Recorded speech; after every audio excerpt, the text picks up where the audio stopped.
అనేకమైనటువంటి వాదాపవాదాలు జరుగుతున్నటువంటి సందర్భంలో ఆ రోజు నాటికి ఈ రాష్ట్రంలో వైసీపీ ప్రభుత్వ అధికారంలో ఉంది. ఈ దేశంలో ఉన్నటువంటి 29 రాష్ట్రాలలో 28 రాష్ట్రాలు సుప్రీంకోర్టులో వాదించడానికి రాష్ట్ర ప్రభుత్వాల తరఫున న్యాయమూర్తులను నియమిస్తే కేవలం ఒక ఆంధ్రప్రదేశ్ రాష్ట్రంలో మాత్రమే జగన్మోహన్ రెడ్డి గారు ముఖ్యమంత్రిగా ఈ రాష్ట్రం నుంచి వర్గీకరణ మీద వాదన వినిపించడానికి కనీసం ఒక న్యాయమూర్తులు కూడా ఒక ప్లేయర్ను కూడా పెట్టలేదనేటువంటి విషయాన్ని గుర్తెరగాలి వైసీపీ ప్రభుత్వం. దాన్ని ఉద్దేశించి మన ఏదైతే జరిగిన ఎన్నికలలో మాదిగ సామాజిక వర్గం చంద్రబాబు నాయుడు గారికి పట్టుబడి మరి ప్రతి మాదిగ సామాజిక వర్గం కూడా మరి నరేంద్ర మోదీ బీజేపీ వారిని అదేవిధంగా రాష్ట్రంలో ఎన్డీఏ కూటమిని గెలిపించడానికి మనందరం కూడా కంకరబద్దులో ఉన్నాం. ఈ రోజు నాడు వైసీపీ రోడ్డు మీదకి వచ్చి విచిత్రమైనటువంటి మాటలు మాట్లాడుతూ ఉన్నారు.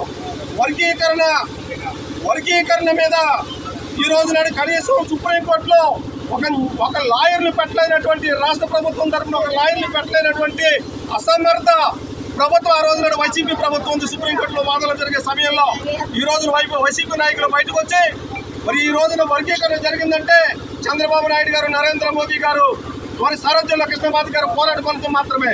ఈ రోజు నాడు వైసీపీ నాయకులు బయటకు వచ్చి రాష్ట్రంలో ఉమ్మడి ఆంధ్రప్రదేశ్లో వర్గీకరణ అమలు చేయాలని చెప్పేసి చిలకమలుపులు పలుకుతూ ఉన్నారు. సిగ్గుండాలి మాట మాట్లాడటానికి.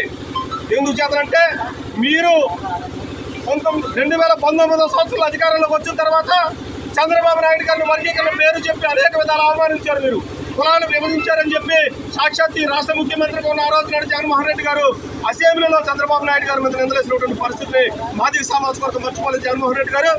ఈ రోజు నాడు మీ ఎమ్మెల్యేలు మీ శాసనసభ్యులు మీ శాసన మండలి సభ్యులు మాజీ మంత్రులు మాజీ ఎమ్మెల్యేలు వర్గీకరణ కోసం మాట్లాడుతూ ఉన్నారు. వర్గీకరణ కోసం మాట్లాడేటువంటి హక్కు కలిగే అధికారం కానీ వైసీపీ పార్టీకి కానీ వైసీపీ నాయకులకి కానీ లేదని చెప్పే సందర్భంగా మీకు తెలియపరుస్తూ ఆ యొక్క వర్గీకరణకు సంబంధించి పూర్తిగా కృష్ణమాది గారు వర్గీకరణకి కారణభూతుడైతే వర్గీకరణ చేయడానికి సుప్రీంకోర్టు రాజ్యాంగ ధర్మాసనం ఏదైతే ఉందో 7 న్యాయమూర్తులు మరి 7 న్యాయమూర్తుల్ని నియమించడానికి సహకరించినటువంటి ప్రధానమంత్రి నరేంద్ర మోదీ గారు ఈ రాష్ట్రంలో ఉమ్మడి ఆంధ్రప్రదేశ్ రాష్ట్రంలో మరి ప్రస్తుత ముఖ్యమంత్రి వర్యులు గౌరవ శ్రీ నారా చంద్రబాబు నాయుడు గారికి ఈ వర్గీకరణ క్రెడిట్ ఒప్పుతుందని చెప్పేసి సందర్భంగా తెలియపరుస్తూ మరి భవిష్యత్తులో ఈ యొక్క వర్గీకరణ విజయాన్ని మాదిగ మృతవీరులు ఎవరైతే ఉన్నారో మృతవీరులకు మాన్యశ్రీ మందకృష్ణ మాది గారు అంకితం ఇవ్వడం అనేటువంటి విషయాన్ని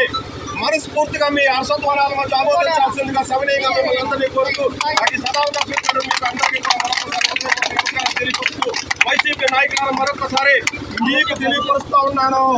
మీరు వర్గీకరణ మీద మాట్లాడేటువంటి అధికారం హక్కు లేదు.